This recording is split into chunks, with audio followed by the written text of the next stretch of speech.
welcome to my channel, fellow steam enthusiasts.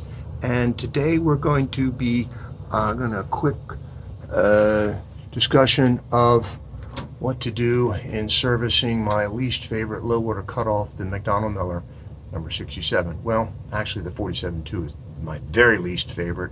This is right up there. So it's old tech, but you run into it all the time, and as long as it works, there's really little reason to completely dispense with it. But moving on. So one of the things that can happen on this is the drain valve starts leaking and you have to replace it.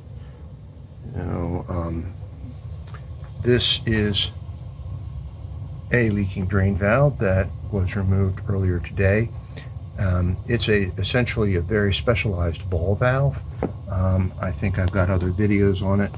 You lift this up in order to allow the water to drain out of this device, and the float inside where my finger is will drop, and there's a linkage which turns off the power to the burner, and that's the most important thing. And this is your typical configuration: sight glass tapping, top and bottom, with this weird compression fitting here with the pigtail on top, and so forth.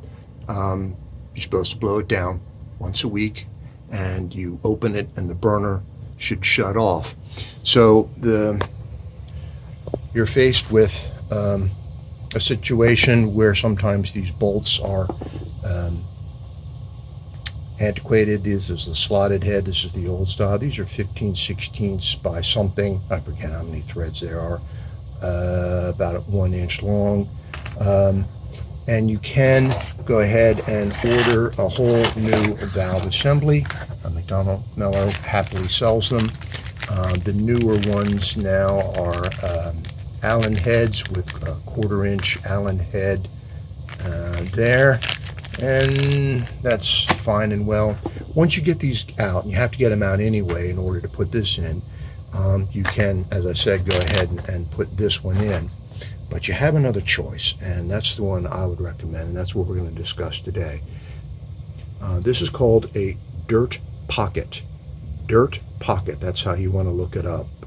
And what it is this bolts on thusly in place of the valve, and then I usually the hardest part, then once you get the bolts out, then you want to have to scrape the surface down to remove the remaining gasket, and I usually use anti-sneeze to put that back on, make it easier for the next guy. And once you've got that on, then you can go ahead and pipe on a relatively inexpensive 1/4 inch valve, which is then replaceable if it starts to leak.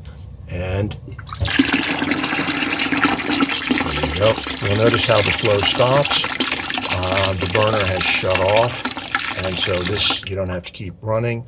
Now this will fill back on, and the burner should then refire. See if you can hear it.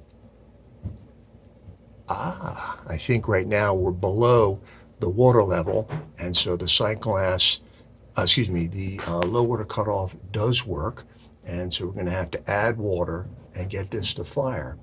But I think you get the point. This is much less expensive and easier to maintain than this nonsense, so I would advise not using it, and just use this instead, the dirt pocket. I hope this is of help, and be well, stay safe, and happy steaming.